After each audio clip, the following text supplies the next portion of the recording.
ថៃវីវហើយទីប្រឹក្សាលោកត្រាំចោទក្រុមហ៊ុន AI ចិនថាលួចបច្ចេកវិទ្យាអាមេរិកនិងយកទៅធ្វើតេស្តលើ server ក្នុងប្រទេសថៃដោយសម្ងាត់ប្រទេសចិននិងសហរដ្ឋអាមេរិកកំពុងបង្កើនការប្រជុំមុខដាក់គ្នាលើសមរភូមិបច្ចេកវិទ្យាសិប្បនិម្មិត AI កាន់តែខ្លាំងលោក Michael Gracie ទីប្រឹក្សាប្រធានាធិបតីអាមេរិកលោក Donald Trump បានអះអាងគួរឲ្យភ្ញាក់ផ្អើលថា model AI Kimi របស់ក្រុមហ៊ុនចិន Moonshot AI ត្រូវបានបង្កើតឡើងដោយផ្អែកលើការលួចបច្ចេកវិទ្យា AI របស់អាមេរិកហើយថែមទាំងលួចបានយកទៅធ្វើតេស្តដោយសម្ងាត់លើ server ក្នុងប្រទេសថៃទៀតផងនេះបើយោងតាមការចុះផ្សាយរបស់ BBC នៅថ្ងៃទី24ខែកក្កដាឆ្នាំ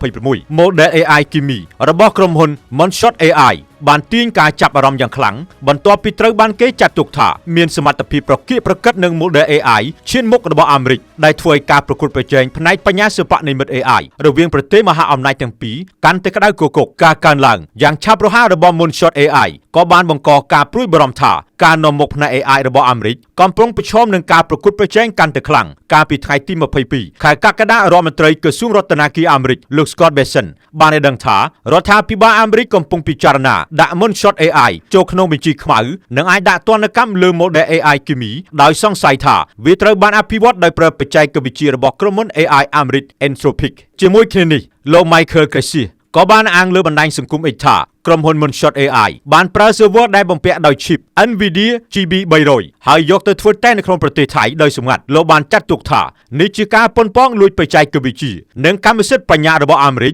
ដែលមិនអាចទទួលយកបានជាការឆ្លើយតបអ្នកនាំពាក្យក្រសួងការបរទេសចិនកាលពីថ្ងៃទី23ខែកក្កដាបានច្រានចោលការចោទប្រកាន់នេះទាំងស្រុងដោយអំពាវនាវឲ្យអាមេរិកគោរពការពិតបោះបង់អគតិនិងបញ្ឈប់ការលីពណ៌ឬបង្ខូចកេរ្តិ៍ឈ្មោះរបស់ឧស្សាហកម្ម AI របស់ចិនភាគីចិនក៏បានអាងថាខ្លួនប្រឆាំងដាច់ខាតចំពោះការយកបច្ចេកវិទ្យានិងពាណិជ្ជកម្មមកធ្វើជាឧបករណ៍នយោបាយព្រោះវាអាចរាំងស្ទះដល់ការអភិវឌ្ឍ AI នៅទូទាំងពិភពលោកខ្ញុំតារាពី Alt News TV